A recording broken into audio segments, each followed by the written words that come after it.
Bora que está acelerado hoje. João 19. Verso de número 38 em diante. Uma mensagem altamente profética. Altamente profética. Deus soprou ao meu coração como quem sopra uma brasa e encandeceu essa palavra. E essa palavra é muito profética, muito profética. Verso 38 em diante, diz assim o texto sagrado.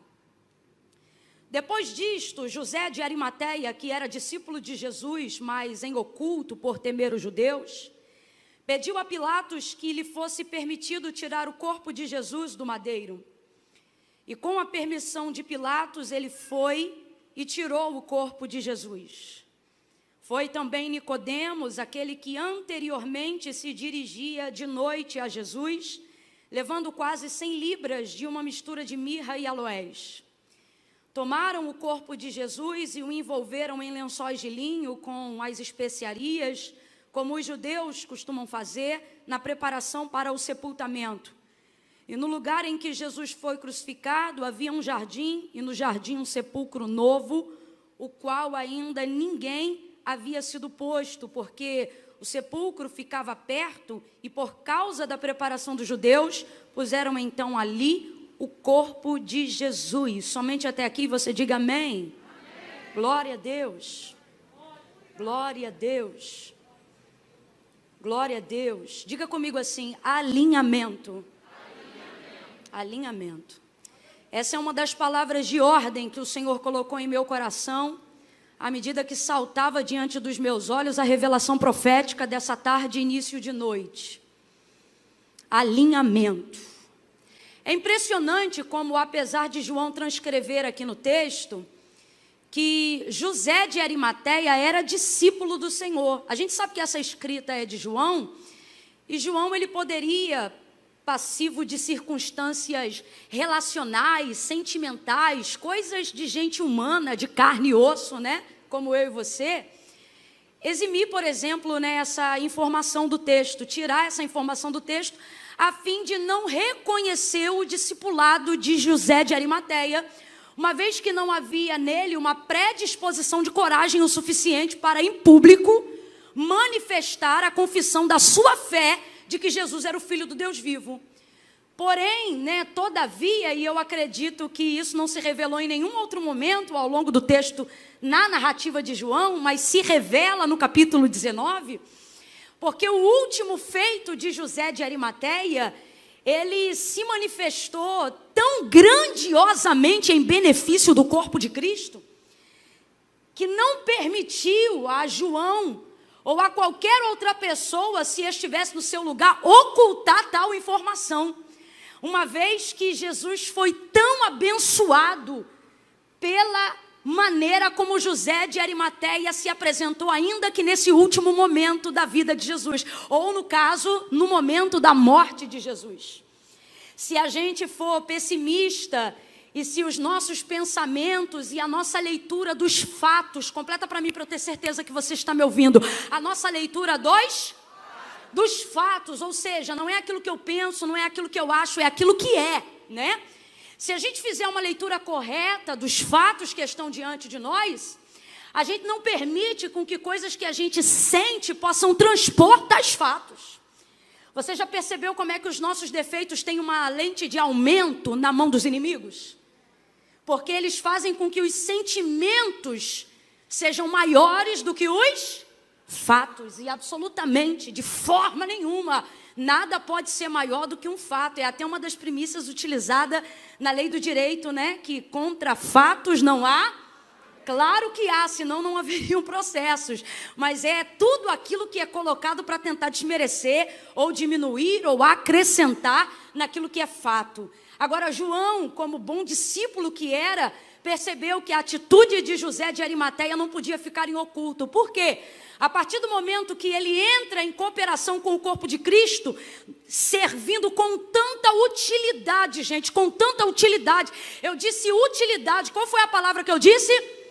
Isso, servindo com tanta utilidade, torna o seu nome e o seu reconhecimento inevitáveis na história. Perceba que todas as pessoas que são úteis tem o reconhecimento de forma inevitável ao longo da sua jornada e da sua caminhada. É por isso que você vai conhecer ao longo da jornada pessoas que querem evidência por quererem ser famosas, e essas pessoas se tornam tão cansativas, elas se tornam inconvenientes, enfadonhas, porque a gente percebe a necessidade da notoriedade a fim de glorificar o próprio nome, o próprio status, o próprio prestígio, e por mais que elas consigam isso, seja comprando ou vendendo temporariamente, elas se tornam rapidamente obsoletas e passadas, porque não tem base o suficiente para dar a elas sustentabilidade, manutenção, vida, em cima daquilo que elas estão fazendo, porque a vaidade é vazia. E já dizia Salomão, quando no final de sua vida não tinha mais prazer, nem no jardim que construiu, nem nas mulheres que adquiriu, nem nas obras que construiu. Então ele resume a vida dele dizendo: agora eu descobri que se outro vier e quiser derrubar, que diferença tem se fui eu que construí, porque tudo isto é vaidade. A vaidade não se sustenta, a vaidade é fugaz, a vaidade é vazia. Agora, totalmente diferente é o reconhecimento caminhando na história de quem busca ser útil. José de Arimateia vai agora, mesmo depois de um período de covardia, mesmo depois de um período de falta de prioridades, acerca de como ele regia a vida dele, porque você sabe, o texto diz e João revela, por que ele era reconhecido como um discípulo que seguia em oculto. O texto vai dizer, porque ele temia os judeus. E temia por quê? Porque assim como Jairo, ele era de patente alta. Veja, olha a pessoa que ele tem acesso direto, sem intermediário, Pilatos. Ele é alguém que tem trânsito, seja no clero judaizante, ou seja entre os romanos. Ele é um empresário famoso, muito bem sucedido. Não falta pulseirinha VIP, a grosso modo, para todo mundo entender. Não falta convite VIP para as festas, seja em Roma ou seja entre os sumos sacerdotes judeus. Oh, José de Arimateia tem as portas abertas. Então por que ele não consegue professar a sua fé? Porque muito antes da morte de Jesus Cristo já havia saído um decreto pelas sinagogas e pelos sumos sacerdotes de que todos aqueles que professassem dizer que Jesus era o Cristo deveriam ser expulsos das sinagogas. E talvez você pense, eu não sei por quê que esse povo não confessava Jesus como Senhor. Eu não sei por que eles não reconheciam o Messias em Cristo como o Filho do Deus vivo. O que tem ser expulso da sinagoga? Vai ver, essa nossa cultura ocidental tira da gente essa perspectiva da cultura judaica. A gente fica achando que é só trocar de denominação, né? Que é só trocar de igreja, mas não é não. Se eu pudesse trazer um exemplo dentro da nossa cultura, na época ainda da década de 70 e 60, seria como ser excomungado do catolicismo. Então não era somente você trocar de uma sinagoga para outra, não era você sair do centro de Jerusalém e ir para outro lugar, era simplesmente você ser extirpado da sociedade, porque o judeu, ele não se converte, a sua religião, entre aspas, se a gente pudesse determinar assim para entender, ela é étnica. O judeu, ele não vira judeu, ele nasce judeu. Tem gente até que usa o termo e diz assim: ah, nós somos porque eles não foram. Não, nós somos por causa deles, porque sem eles não seríamos. Então, na verdade, não é para segregar, é para unir. Esta é a paternidade de Deus em Cristo. Então, ser expulso da sinagoga naqueles dias não era só não ir à igreja, abre aspas e fecha aspas, era perder os negócios, era perder as festas, era perder vida social, era perder eventos, era empobrecer, era ir para a mercearia e não conseguir comprar, era ir para a região portuária e não ter crédito para levar, era ter dinheiro para comprar um carro e o cara não te vender. Você era extirpado do centro social. Então perceba, a gente olha de longe e só diz que é covarde, só que na verdade ele ainda não conseguiu viver uma experiência que possa fazê-lo entender que não há absolutamente nada que se compara com a profissão de fé em Jesus Cristo. E aí o que acontece? Vai acontecer aquilo que acontece com todas as pessoas que já creem, mas ainda não confessaram. Elas vão em algum momento serem impactadas por uma experiência. Marcos capítulo de número 5, a gente vê um Jairo que teme os judeus pelo mesmo motivo de José de Arimateia. Mas olha que coisa impressionante, no dia que a filha dele tem uma enfermidade que ele julga ser para a morte, ele percebe que o nome da denominação que ele segue, eu vou falar assim para todo mundo entender, que a religião que ele vive, que a forma ou que ele se comporta como príncipe na sinagoga, ou que o seu status, que o seu prestígio, que a sua fama, que os seus convites VIPs, que as suas cadeiras principais não tem o poder de tirar a sua filha do leito. Mas alguém que senta entre pecadores e publicanos tem poder de dizer: oh, lá vai de Oriá, aleluia. Ele vai ouvir histórias como a que a mulher do fluxo de sangue ouviu. Que histórias que Jesus levanta, histórias que o nome dele promove, histórias que o nome dele abastece. É gente que não tinha comida e passa a ter provisão. É gente que estava com a porta de emprego fechada e passa a ser empresário e dono do próprio empreendimento. É gente que estava doente e agora tem saúde. É gente que estava morto e agora que se levanta. É paralítico que não caminhava há 38 anos e agora está carregando a própria cama. É leproso que é limpo, é cego que vê, é coxo que anda e ele se lembra. Ele se lembra que o título dele, a credencial dele, não tem absolutamente poder algum de tirar da cama a filha que ele tanto ama, a sua menininha. E então o que ele faz?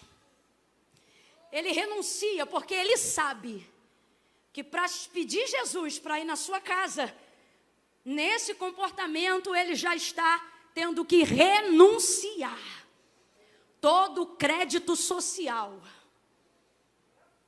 Todo crédito social. Para a gente entender aqui a grosso modo, naquele ano não ia ter churrasco. Naquele ano ele não ia ser convidado para a ceia de Natal, da casa de ninguém. Naquele ano quem comprava com ele não ia comprar mais, e quem vendia da mão dele não ia vender mais. Naquele ano o salário de príncipe ia ser riscado. Na sinagoga você não trabalha mais, Jairo. Só que a Bíblia diz que onde está o seu coração, ali também está o seu tesouro. O que vale mais, o status ou a vida de uma filha? O que vale mais, o que dizem sobre mim ou a paz dentro da minha casa? Irmãos, a opinião pública tem o poder de te influenciar, mas não tem o poder de te dar sono. A opinião pública, ela tem o poder de te influenciar, e tem o poder também de ser influenciada por você, mas elas não têm o poder de te libertar de algemas e nem de amarras. Eu sempre digo isso aonde eu passo: patrocinadores te dão sapatos, só Deus te dá chão. Patrocinadores te dão colchão, só Deus te dá sono. Patrocinadores te dão roupa, só Deus te dá revestimento. E tudo isso vai de para onde o seu coração se inclina. Aonde estão as suas prioridades? O que de fato e de verdade é importante para você? Jairo percebe isso. E então o temor que ele tem dos judeus é reputado a nada diante do amor que ele tem pela filha. E isso estabelece uma conexão com Jesus, que vai até a sua casa e não cura apenas uma enferma, mas levanta uma morta. Porque a princípio ele chama ela para curá-la de uma doença, mas depois ele levanta ela da cama porque a menina já estava morta. Existem coisas que o tempo protela e deixa com que elas só se realizem depois, não para nos humilhar mais, mas para glorificar ainda mais o nome do Senhor. Volta para José de Arimateia. Se João chama ele de discípulo, isso não é pelo que aconteceu no Calvário, mas é pelo fato de andar à espreita nos lugares em que Jesus ministrava. Então ele ouvia a sua palavra, ele via a capacidade dos seus milagres, ele via a potência da sua glória, mas não reconhecia em razão de tudo isso. E aí, Camila, e aí que isso aqui quebra essa temática que você quer levar para a sua vida e para o seu coração, dizendo que o que importa é que Jesus sabe, mas não concorda. Porque não foi Camila, não foi judeu, não foi sacerdote nem sinagoga. Foi ele mesmo que disse, e ele não disse aquele que crê, mas ele disse aquele que crê e me confessa. aquele que me confessar diante dos homens, eu também o confessarei diante do meu Pai que está no céu. E olha o que ele disse: mas aquele que se envergonhar. Presta atenção, gente, ele diz aquele que não crê? Não, porque ele sabe que tem muito discípulo em oculto. O que é isso? Gente que crê, mas não confessa. E para entrar no céu, Camila, basta estar no meu coração filosofia humana, a filosofia bíblica e a palavra que o próprio Jesus, não foi João, não foi Pedro, não foi pastor e nem padre, Jesus disse foi: quem me confessar diante dos homens, também eu o confessarei naquele grande dia diante do meu Pai que está no céu. Mas aquele que se envergonhar. Por que envergonhar? Porque a maioria das pessoas que o amam, a maioria das pessoas que o servem, a maioria das pessoas que acreditam nele, não confessam nele, não porque não creem. Então veja, o problema não é falta de fé, o problema é excesso de vergonha. Você vem no culto porque crê, está aqui agora porque crê. Tem gente que vai ficar no segundo porque crê, outros que pegaram ônibus porque creem, gente que veio aqui hoje não para fazer uma social e nem porque estava entediado. Eu vou porque eu creio, e segundo a medida da sua fé, muitas bênçãos Deus tem te dado, mas a salvação ele não negocia. Aquele que me confessar diante dos homens, também será confessado por mim diante do meu Pai que está nos céus, disse o Senhor Jesus. Mas aquele que não crê, não crê, você crê, você conhece o nome de um monte de santo, mas quando a coisa aperta, você chama o nome de um só, você crê. Você anda em um monte de lugar e conhece um monte de simpatia, mas quando a coisa aperta, é campanha de oração ao nome de Jesus que você faz. Então, José de Arimateia, eu sei que você crê. Você não fica no baile até 3 horas da manhã, mas está careca de andar na vigília e virar um monte. Você crê, mas na hora de confessar, os negócios, os negócios, os amigos, os contratos, e o status, minha popularidade, meus esquemas na empresa.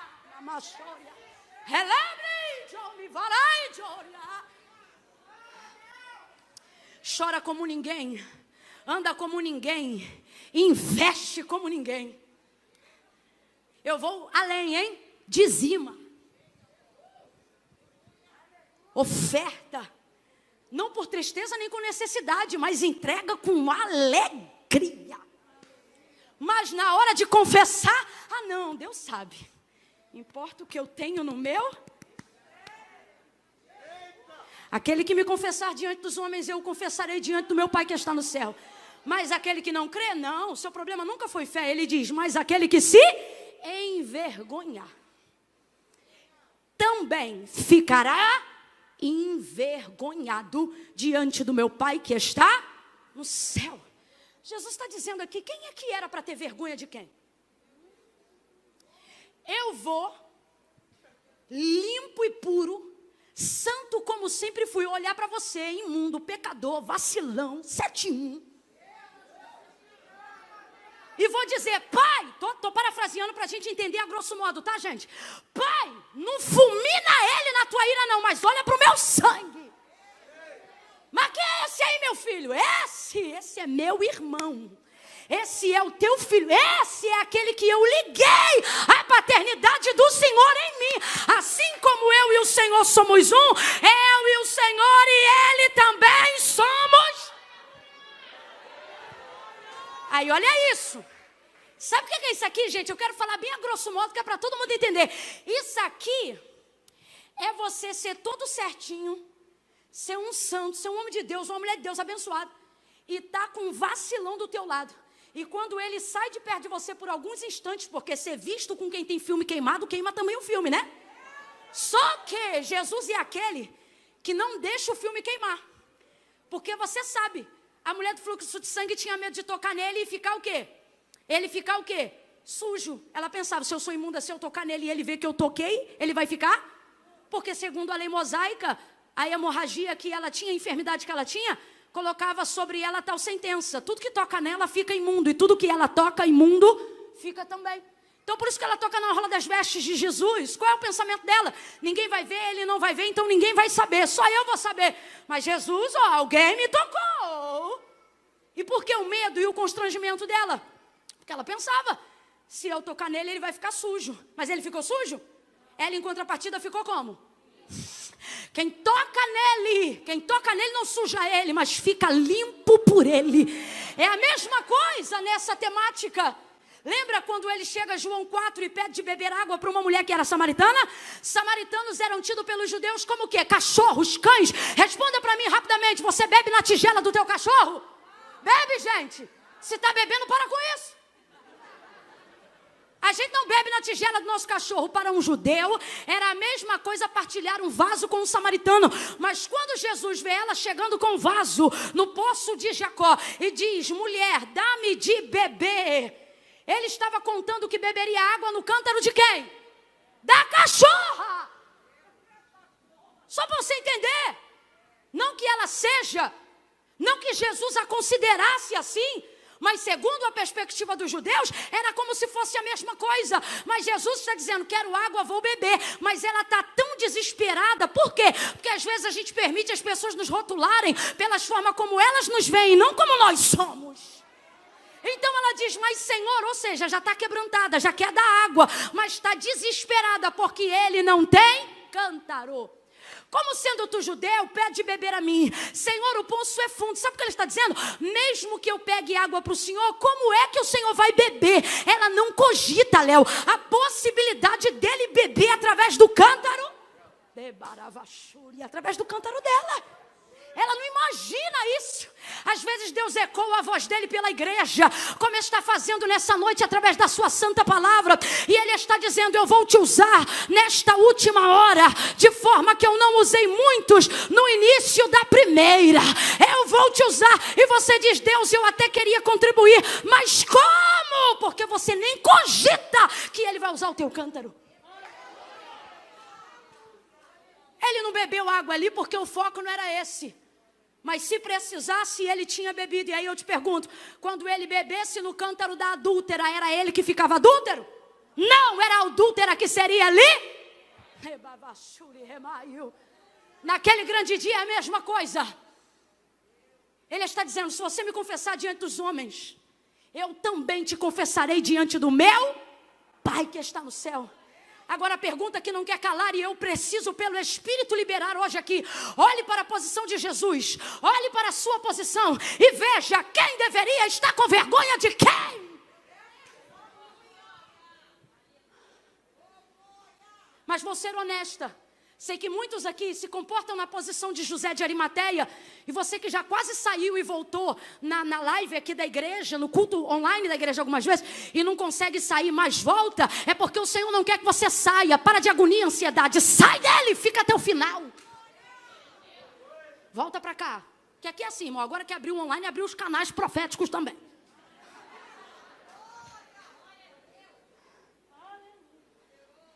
Muitos estão na condição de José de Arimateia, não porque sentem vergonha de andarem com Cristo, mas sentem vergonha de que Cristo seja visto com eles. Você já viu aquela galera que diz assim, era o meu caso. Não, Jesus é tão santo, que quando eu resolver minha vida eu vou. Por quê? Porque eu não tenho vergonha de andar com ele, eu tenho vergonha de que ele seja visto andando comigo.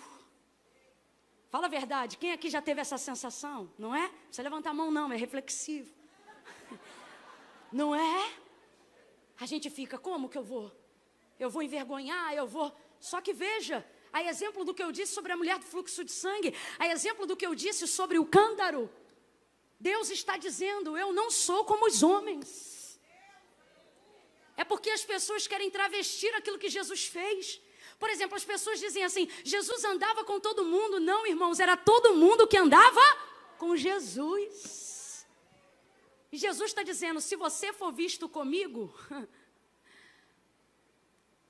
se você for visto comigo, seus pecados não ecoarão mais fortemente do que o meu perdão para cada um dos seus pecados.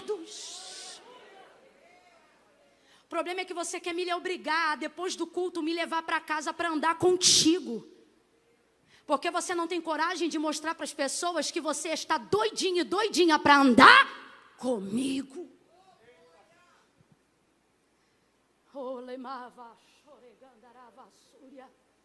José de Arimateia vai chegar depois, mas vai chegar. Olha para alguém aí agora e diga: tem gente... Tá fraco, gente? Vamos embora para a gente encerrar junto. Diga: tem gente que chega depois.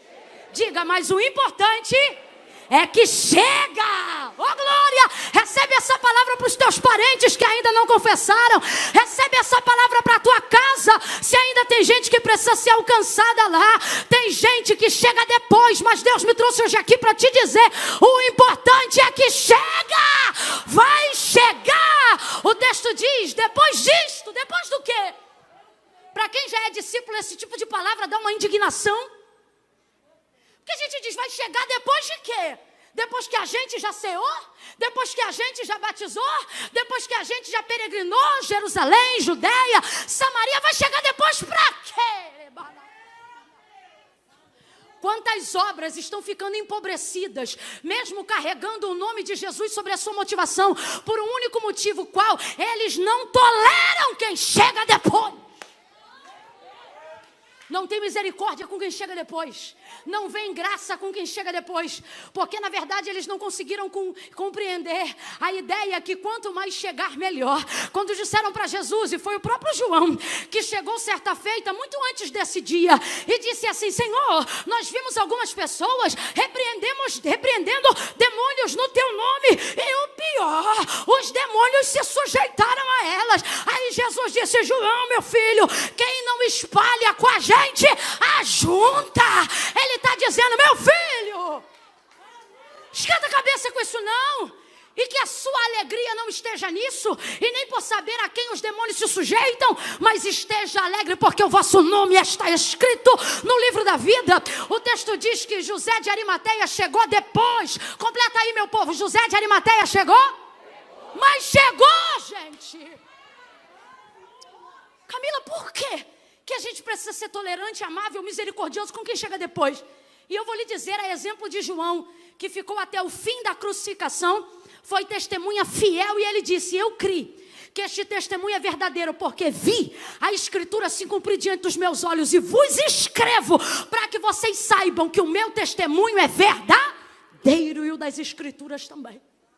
Porque ele vê se cumprindo Isaías diante dele.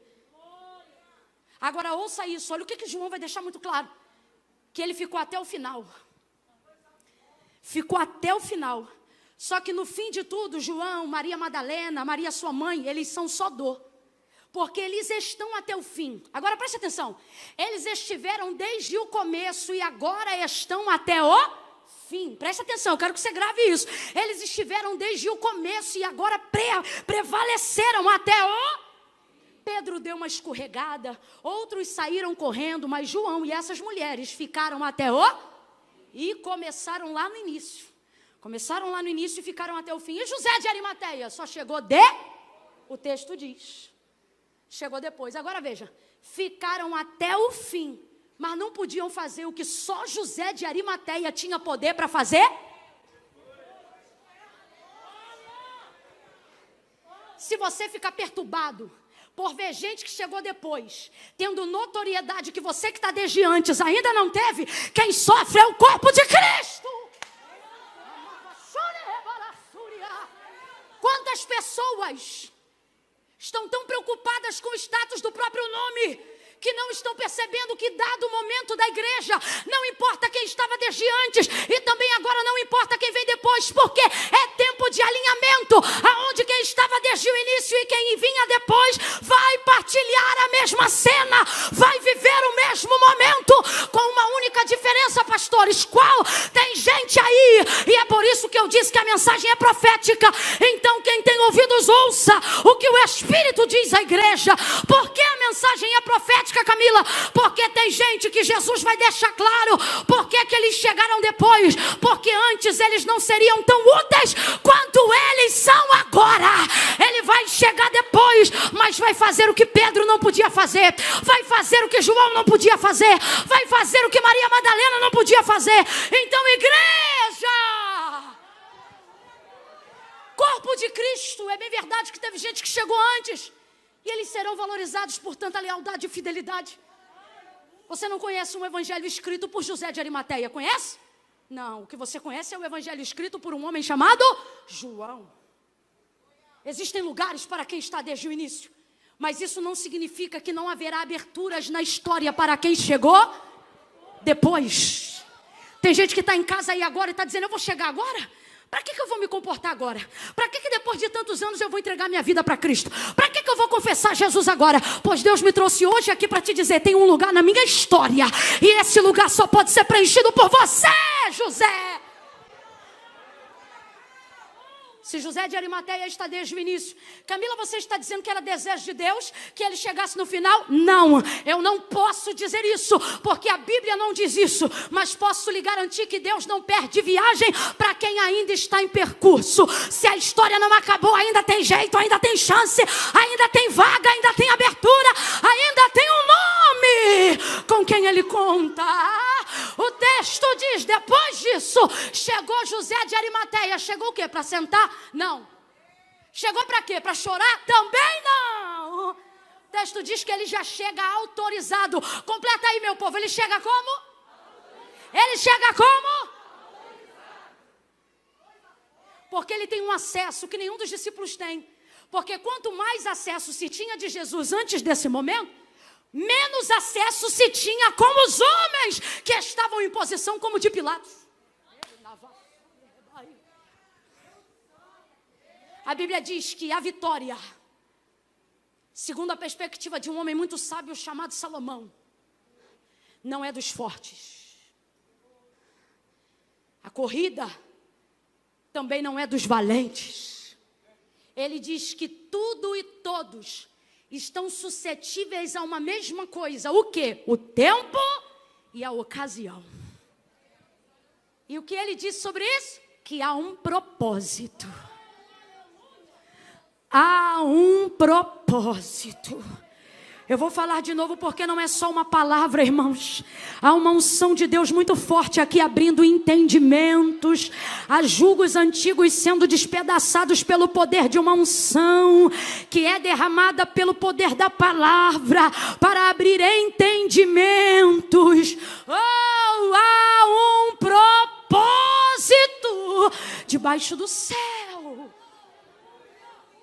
para cada uma das pessoas que você conhece.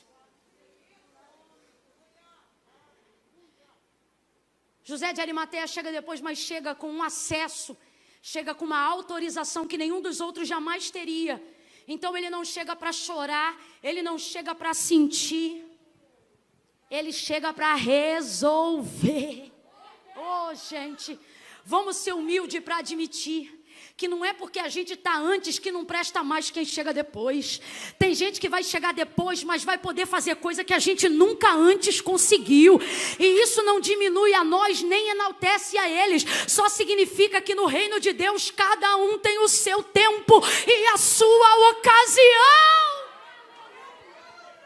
José de Arimateia chega com autorização de Pilatos concedida pessoalmente. O corpo é seu. E ali está a sua confissão pública de fé. Porque só podia fazer isso quem era parente e provava a inocência depois da morte. Isso não aconteceu, porque Jesus já era inocente muito antes de ser entregue à cruz. Então a questão não era essa. Mas para conseguir tal feito, se assim ainda fosse, precisava ser parente de sangue. Vamos lá, precisava ser parente de... E José de Arimateia é parente de sangue de Jesus? Depende. Por que depende, Camila? Porque o texto é claro e diz que esse sangue foi vertido por amor de todos e que nós fomos comprados a preço de... Você acredita que corre o sangue de Jesus aí na sua cabeça, na sua vida? Você acredita que tem DNA de Cristo aí em você? Isso é profético, mas o que eu quero dizer aqui é que José de Arimateia não era parente sanguíneo de Jesus Cristo, nem mesmo parentes distantes de Jesus Cristo. Não há relato que aponte para isso, mas o que é claro no texto é que se só podia fazer tal revogação jurídica, conceitual e pontuada por um nobre como Pilatos, quem tinha relacionamento de sangue com o crucificado. E esse não era o caso de José de Arimateia, e ainda assim ele fez. Sabe o que está acontecendo? Ele está se tornando parte do corpo de Cristo, mesmo sem ser, por amor de Jesus Cristo. Tirou o corpo dali, com autorização. Palavra profética, quem crê, receba. Não levanta uma mão só não, porque é coisa grande que eu vou profetizar agora.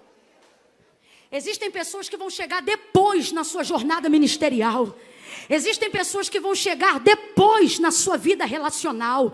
Existem pessoas que vão chegar depois na igreja onde você congrega, no bairro onde você mora, na família a qual você participa. Mas Deus nos trouxe hoje aqui para dizer: calma, não desmerece. Tem gente que vai chegar para somar com o corpo de Cristo, vai chegar para fazer o que a gente não podia fazer, vai chegar para acessar o que a gente não tinha acesso. E no final, se o corpo é glorificado, se o corpo é abençoado, os membros também são abençoados. Então levante a sua mão e diga: eu recebo. Diga: eu recebo.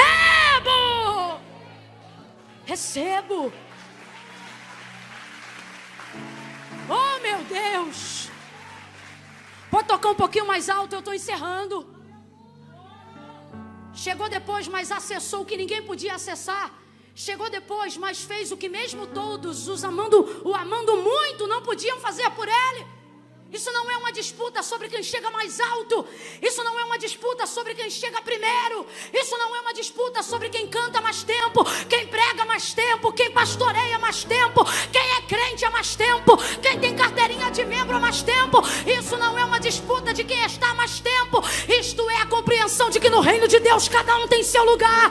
Isto deve preservar em nós a expectativa de que Deus está separando nesta última hora José de Arimateia, que podem ter sido covardes no começo, podem ter sido medrosos no começo, podem não ter sabido como fazer a sua lista de prioridades no começo, mas assim diz o Senhor: eles vão chegar depois, mas vão chegar em tempo de verem a ressurreição, em tempo de viverem o novo de Deus, em tempo de cooperarem com a obra de Cristo. Você vai ver gente da tua casa de cabelo branco sendo obreiro na casa de Deus.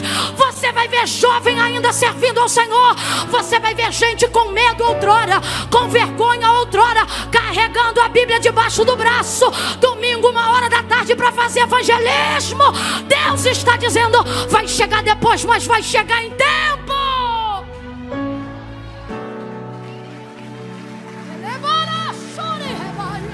Aplauda mais forte se tem alguém na tua casa como José. Aplauda mais forte se tem alguém na tua vida como José. Aplauda por ele, glorifique por ele, chame o nome dele no Calvário.